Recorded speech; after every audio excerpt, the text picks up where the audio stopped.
Hello, fellow leaders. I know you're going to love this episode with Staci Satterwhite, a CEO out of Austin, Texas. We had a really fun conversation about her role as a CEO in multiple companies in a very male-dominated industry and how she always wanted to be a CEO, super goal-driven. And now, late in her career, after accomplishing everything she ever wanted to, how she's really looking inward and looking at having a more balanced life and just exploring some of those hard lessons learned from her very ambitious career. And I know you're going to enjoy the episode. So, welcome and enjoy.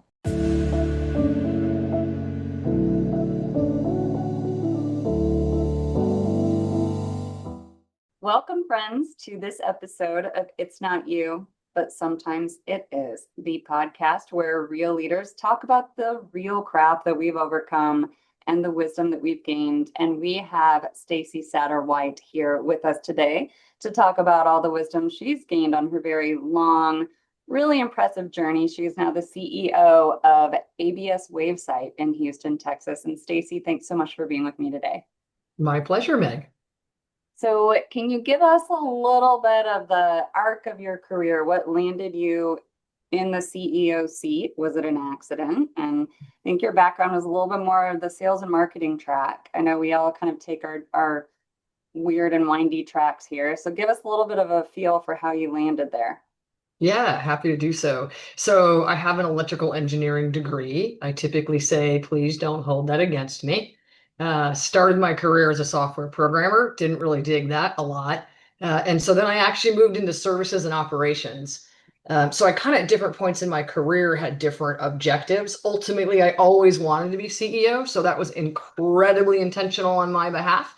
And then there were just like other things to hit, other stairs to climb along the way. Yeah, but I've always wanted to be CEO. That was incredibly intentional. And so many times in my career, I would think, okay, I've had this experience to date. I need to round it out more. I need to go learn that. I need to go do that in order to get to the next step. And I just kept doing it until here I am. Okay. Yeah, yeah. It looks like you've done a little bit of everything and have very well-rounded business experience, but a lot of success. You've done a lot of things I would consider very scary. Um, and you've had to have some genius. Even though you are an engineer, you've still got a lot of people genius. You've led people through a lot of change. So tell us a little bit about like a particular difficult change or difficult situation that you've had to lead a team or a department or a company through. What was the scenario and what was the approach you used to help the team overcome it or transition through it? Actually, I'll give you two because very different points in my career. One all the way back to like 1998, and I took over a department where just everything was broken. Right. I always think about my job as a leader serving three main constituencies, and those constituencies are employees, customers, and shareholders. Mhm. And in that case, it was just all broken. None of the three constituencies were happy. So the path to that way back in 1998 was simply kind of breaking it down. Like, what are the major things we need to do immediately for each of those three constituencies, and then get us all back on track. Don't remember that one exceptionally well, except that it was very, very hard. And then I'll give you another one more recently, a couple few companies ago, maybe not to be named, but our boss at the time gave us the book, The Hard Thing About Hard Things, which I have now since done to leadership teams of my own. And sometimes things are hard, and you need to just grind and lean into it and tackle things as they come up. But yeah, I actually love me a good dumpster fire. I actually love me a good this is all broken. Good luck with that. Yeah, I've had lots of those good luck with that projects, and I actually like them. It kind of gives you some low-hanging fruit. That's how I It, think of it, it, it right? does actually. The easy wins are really easy. When it's all broken, the easy wins are really easy and really fast. There's some obvious stuff to fix, and There's some that's going really to make obvious me look stuff. like I'm getting stuff done real fast, right? Exactly. Look at me. I'm a hero, and it's only been 3 months. Yeah. We've all, I think, got a little bit of a hero complex sometimes. If we end up in a C-suite, we're like, I'm the person that swoops in and Yeah. fixes everything, right? Yeah. So, you've had a lot of experience on the technical side of things, operational sales, the steady stream there through all of that is people and your leadership of people. and culture, and you've been in very different cultures. You've Hmm. also been a female in a very male dominated industry, and that has some cultural Hmm. dynamics to it. Hmm. So, can you talk about some of the like interesting cultural challenges that you faced, like cultural friction or people issues, that are particularly unique or interesting as you've been leading in some of these different environments?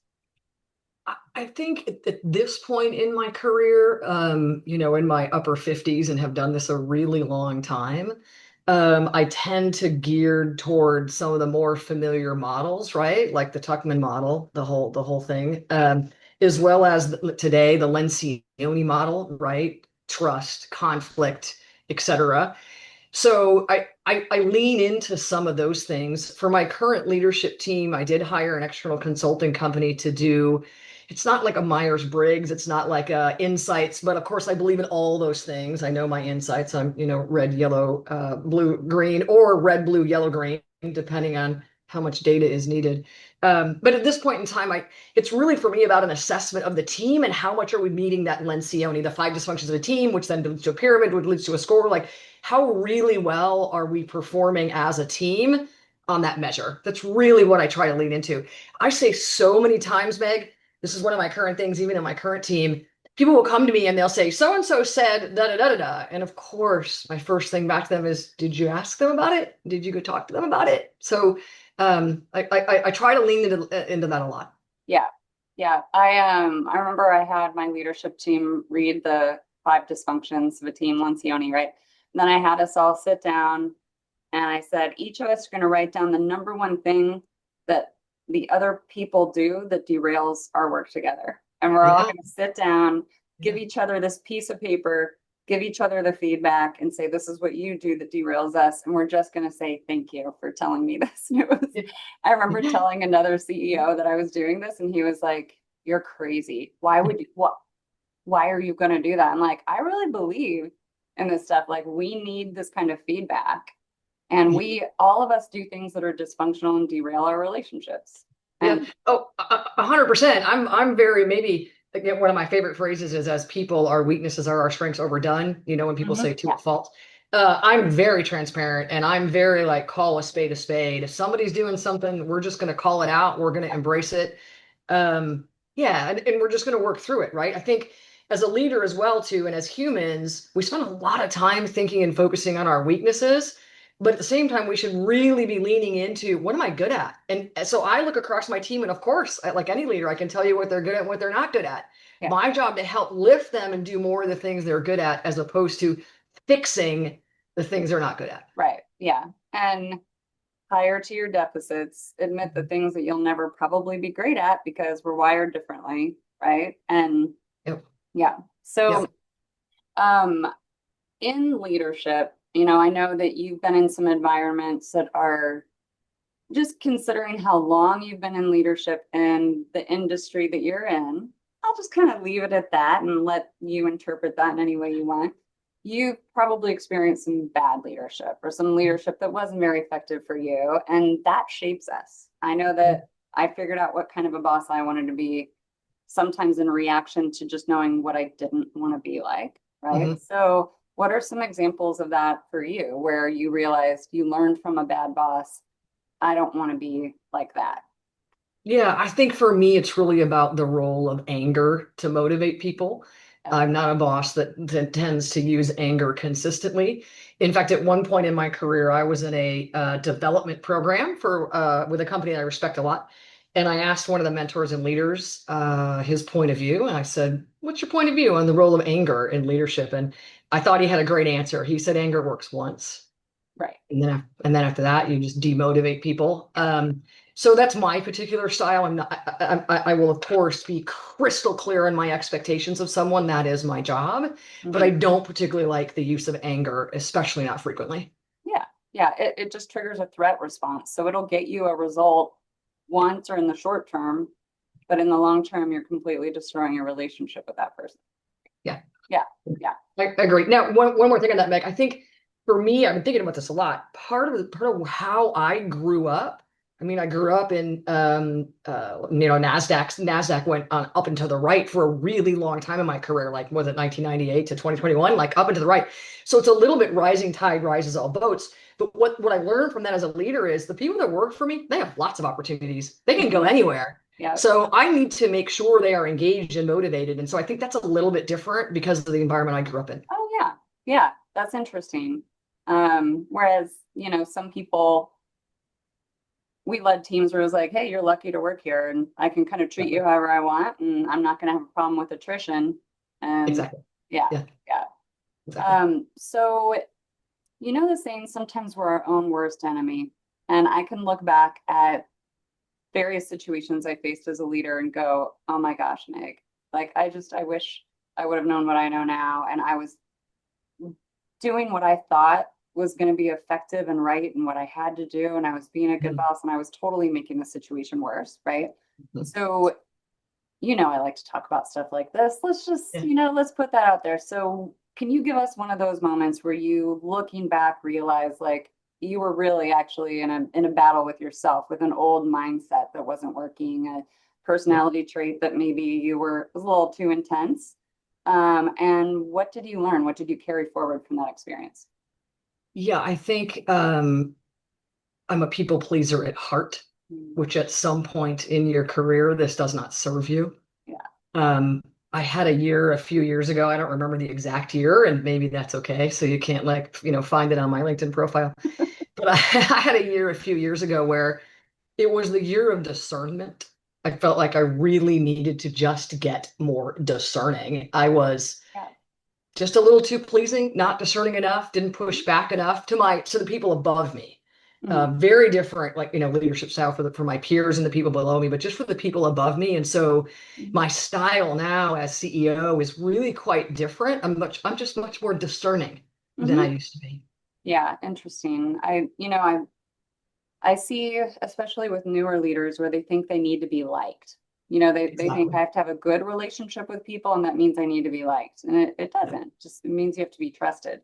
But Yeah. all of us really struggle leading upward. And Yes. when do we push back and have boundaries and more discernment when we're dealing with people with power over us, be it Yep. even a client, a shareholder, a boss? How do we know when we're sliding into that place where we're not really being true to ourselves? We're needing to be liked and placate people.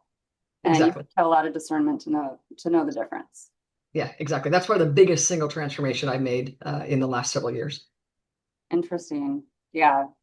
I feel like discernment, we don't even really talk about that enough. It's the most powerful tool you have in making great choices. And when you get to the C-suite, ultimately Stacy, everyone around you is paying you to make great choices, That's right? right. That's right. And if you don't have good discernment, why are they paying you to Right. like, Yeah. Yeah, exactly. And by the way, the great choices are not necessarily the choice they would make. yeah, Right. So right. the plug and play. In fact, one point in my life, another development program I was in, the investors basically had this great slide and it said two things: do everything we tell you to do, don't do anything we tell you to do. Yeah, yeah. Actually, a really wise business leader here in the Austin area, Joel Trammell, talks about in his book, there's a triangle of tension.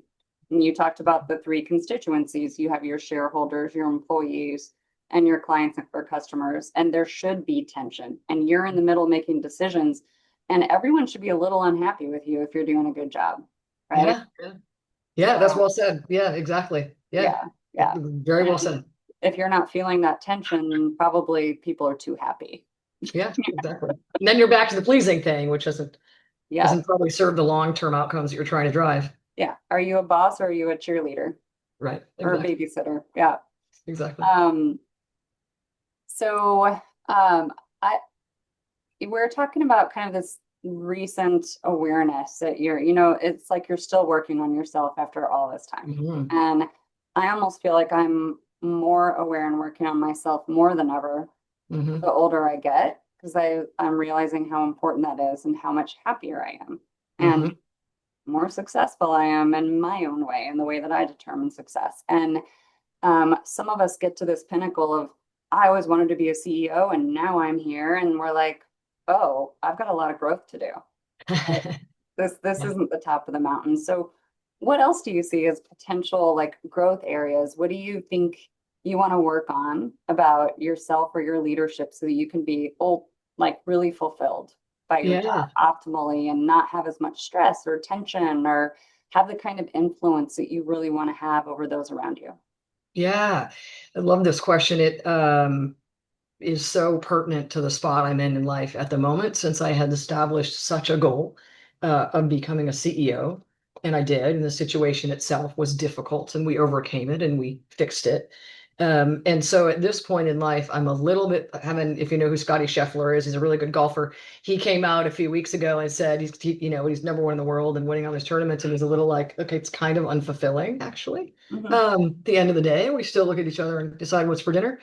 Um, so I'm a little bit of that spot. Like I did that, I did all that, and here I am.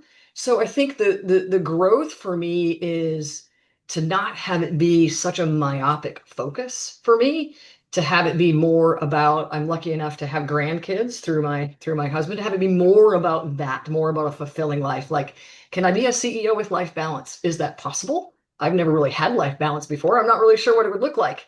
So I think that's a huge step for me in the near time future, I hope. Now, I'm not really good at it. I'm a workaholic.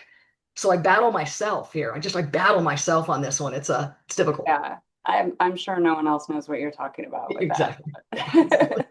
Exactly. Like I feel like sometimes we can become so driven and goal oriented and everyone rewards us for that. And then it Mhm. becomes our identity, right? I'm the Exactly one right. that works hard and it makes me happy. And then all of a sudden you're like, am I happy? Yeah. Yeah. Right? Yeah, Is this exactly. it? That's Yeah. exactly right. I think part of me right now is Stacy Satterwhite, the whole person, not Stacy Satterwhite, the CEO. Hmm. For me, that happened by having a kid. Yeah. Yeah. And I remember thinking, I'm coming home and bringing stress home to this, Yeah. and I wouldn't want this for him. So why am I doing this for me if that's not the life I would want for him? Maybe I should Right. love myself as much as I love this other human Right. in my Yeah. world, and you just get a different perspective. Yeah, absolutely. Yeah. I've heard. I've never had kids of my own. I've heard that's the most natural way to get perspective. Well, you define success differently, Yeah. right? It's like, okay, I always defined success as being a CEO. Here I am. Yep. So now what is success? Now maybe it's I have time for different things. I want more adventure or variety in my life, or I want to reach my potential in this other way, or like I want to learn how to golf or Yeah. whatever it Exactly. is, right? Like Exactly. I was talking to a colleague of mine and I said, you know, those guys that were CEOs always found time to go golf. Hmm. Right. And I started talking to other people, other women leaders, and I'm like, are we all looking around? They're golfing and drinking scotch. I think we Exactly. talked about that, right? Like, why can't I do that? Yeah. I can start Yeah. building Actually, my. I have a funny story in that I was living in London during Wimbledon one year, and I was in the office, and I'm like, why am I the only person, like on the executive leadership, why am I the only person in the office? And I called the head of sales, who's my peer at the time, and he's like, well, I'm at Wimbledon. And I'm like, what am I doing? Yeah, Anyway, it was a little bit of a lesson. yeah. And we're the authors of our lives, Yes. you know, and we're Yeah. also the authors of our lives being overly busy and under inspiring. Yeah. Exactly. Yeah, Exactly. yeah. So along those lines too, you know, and thinking about those bosses that were not very good at inspiring, and you've had to do that. Like you've had Hmm. to figure out what engages people. And a lot of bosses in the world today actually make people stop caring about work and quit. People are Yeah. quitting bad bosses, right? Yeah. So I guess a couple questions on this. Are bad bosses fixable? Mm. And what have you figured out to keep people really engaged and caring about their work and caring about coming in and doing a good job every day? I think sort of two-part answer to that. The old saying, people don't leave jobs, they leave bosses. Mm-hmm. Are bad bosses fixable? I think it depends on the root cause of the bad. And I'll leave it at that. I will say that my relationship with my boss has gotten just so much better over the years as I've sort of lowered my expectations and just learned to accept who he or she is. Mm-hmm. They just are who they are, and I will find a way to work with them and communicate my way through it. Versus what I have done in my past a couple of times is when I look, what I've noticed about myself, when I lose respect for my boss, it's game over, and then the end is inevitable. So I've corrected that, thankfully. And then so for me, the engagement with my people, I always like to ask people, gosh, I got this years ago from a mentor of mine at Microsoft, like years and years ago. She said, look, people need three things out of their job. They need to utilize their existing skills to their fullest potential.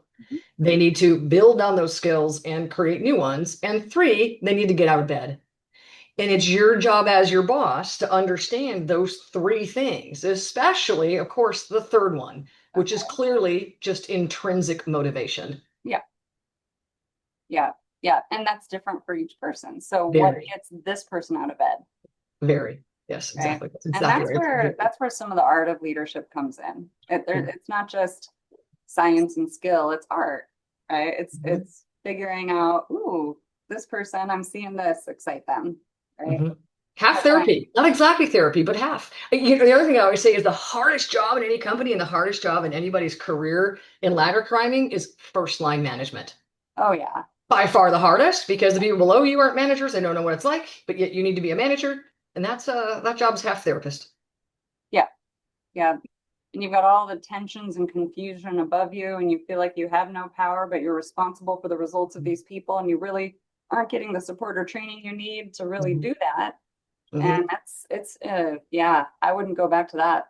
Oh no, me neither. No, no, would not. Which actually is a great bridge to my last question for you. Let's say I could give you a time machine and go back and you could talk to yourself 15 years ago or more even. What advice would you give yourself?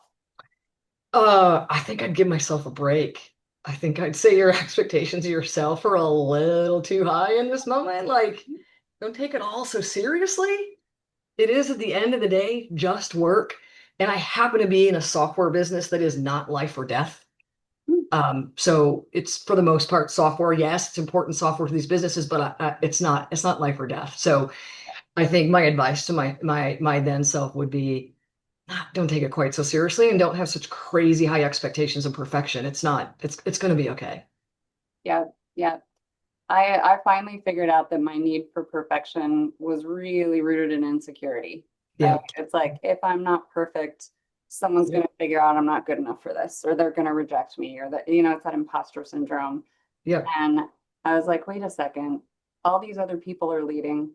I don't think they're any smarter than me. Right. Like, I Yep. don't think they're trying harder. I don't think they're smarter. I don't think they're more skilled. I'm Yep. probably going to be okay. Yeah, I'm going exactly. to It'll make be fine. mistakes. People are And- going to and- see my mistakes. yeah. Yeah. I'm okay with other people's mistakes, so why aren't I okay with making a mistake? Yeah. Agree. Totally agree. Yeah, yeah. I wish I had that time machine. Hmm. I do and I don't. I mean, I do because like I could give myself some other, messages, but like, gosh, man, life path from here forward, having checked the box on the CEO thing. Wow, how much fun am I going to have? So, how Yeah, cool. yeah. A question I love to ask people too is if you could take all the adversity out of your life that you experienced, if you could just go back and pluck it all out and be like, oh, all those hard things that happened, I'm going to take it all away. I'm going to make my path really smooth. Would you do it? Yeah, Of of course not. course not. No, Of no, no. course Yeah. not, right? It makes Yeah. us who we are. It's like, Yeah. it's how you figure out what's important to you. You get stronger, you get Yep. wiser, you know your priorities. And Yep. yet every time we hit adversity, we're like, "Ah, I don't want this. But guess what? There's Yeah. there's some learning in there for you, even though Yeah. we don't want it. And Yeah. Well, one of the things I typically tell my folks is the comfort zone is a beautiful place, but nothing ever grows there. yeah, So you could do it. You could stay comfortable. You won't grow. yeah, Mhm. yeah. But growth is scary. Growth is scary. Yeah. Yeah, yeah. Can be scary. Can be fun. Can be both. Usually a little bit of both. Yeah. Yeah. Exactly. Exactly. Yeah. Yeah, Maybe more fun at the end versus the middle. Maybe. yeah. Or even the beginning of just getting started. I think Yeah. that's the scary part. Yeah. So, yes. Well, Stacy, thank you so much for being with us and sharing more of your experience with us. It's been such a pleasure to have you. It's my pleasure, Meg. Thank you. Thanks.